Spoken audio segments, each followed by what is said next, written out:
अब हमारे पास आज का टॉपिक है जनरल गैस इक्वेशन।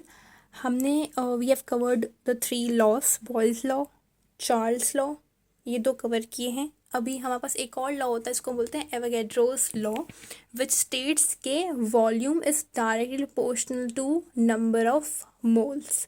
ठीक है, अब हम स्टेटमेंट लिखते हैं। हमें पहला बॉयल्स लॉ से क्या मिला था, volume is inversely proportional to pressure. Second से मिला था volume is directly proportional to temperature. Third, Avogadro law से हमें मिलता है कि volume is directly proportional to number of moles if we keep pressure temperature constant. ठीक है, अगर हम इन तीनों को एक साथ मिला लेते हैं और कुछ इस तरीके से लिखते हैं,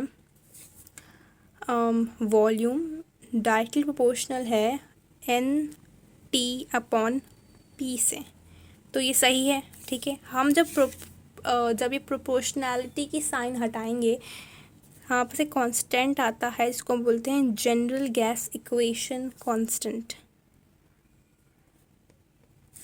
ठीक है, अब इसको हम रीअरेंज करें तो बनता है P V is equal to N R T.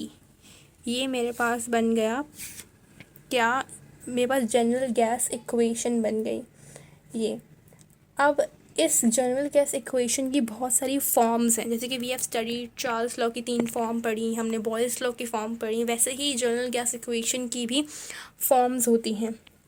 ठीक है, अब इसके अंदर देखो, नंबर ऑफ़ मोल्स को अगर मैं यहाँ पे मान लूँ नंबर ऑफ़ मोल्स 1 है, तो हम 1 को ना भी लिखें दैट्स ऑल्सो ऑल राइट। तो हम यहाँ मैं लिख सकती हूँ पी वी बराबर है आर टी के।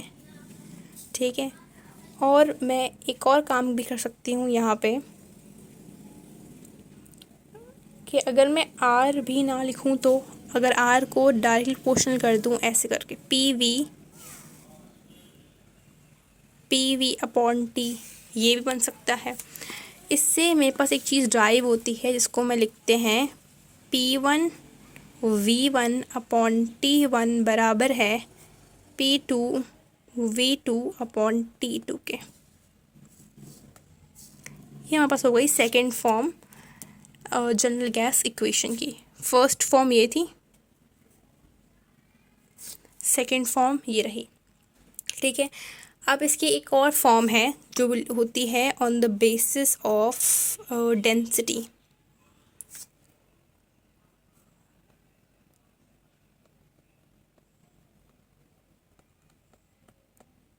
डेंसिटी ऑफ अ गैस के बेसिस पे जो होती है। अब हमारे पास नंबर ऑफ मोल्स किसके बराबर होते हैं, given mass of a substance is divided by molecular mass. तो मैं लिख सकती हूँ m डिवाइड बाय m, ये लिख सकते हैं। ठीक है, अब अगर मैं क्या करूँ, P V is equal to N R T, और इस नंबर ऑफ़ मोल्स को रिप्लेस कर दूँ इससे, और यहाँ पे लिखूँ अगर P V is equal to कुछ इस तरीके से, तो ये सही होगा। ठीक है, अब अगर मैं ऐसा करूँ कि इस m को यहाँ ले जाऊँ और p को यहाँ ले जाऊँ, तो पी एम बराबर होगा एम वी आर टी के। और डेंसिटी क्या होती है, मास पर वॉल्यूम। तो इसको मैं पूरे को मास पर वॉल्यूम को हो सकता है डेंसिटी से सब्स्टिट्यूट कर सकती हूँ, और मैं यहाँ लिख लूँ P M is equal to D R T, और डी बराबर हो मेरे पास P M upon R T. तो this is the third form of general gas equation. में जनरल गैस इक्वेशन की थर्ड फॉर्म है। इसको याद करने की आसान सी एक टेक्निक भी है, दैट इज़ इसकी 3 फॉर्म्स हो गई। अब there is a fourth one जो है हमारे पास molecular mass of a gas से आई हुई है।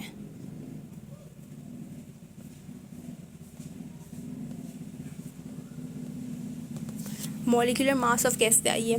अब वो कैसे, हमने अभी पीछे फार्मूला बनाया D is equal to P M upon R T.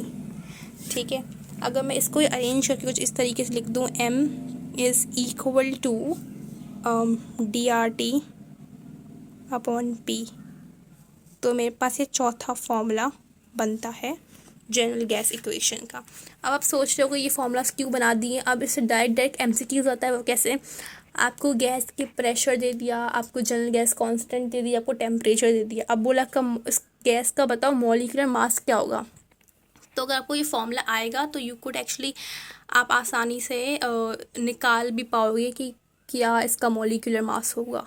ठीक है, ये थी हमारे पास fourth statement general gas equation की। अब इसका fifth and last formula general gas equation का है, अच्छा, that is based on mass of a gas.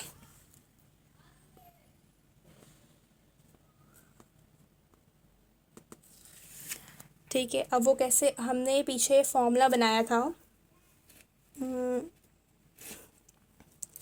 Number of moles बराबर है molecular mass, sorry mass of a gas upon molecular mass. ठीक है, मैं इसको लिख दूँ P V is equal to M upon M R T लिख दिया मैंने यहाँ पे।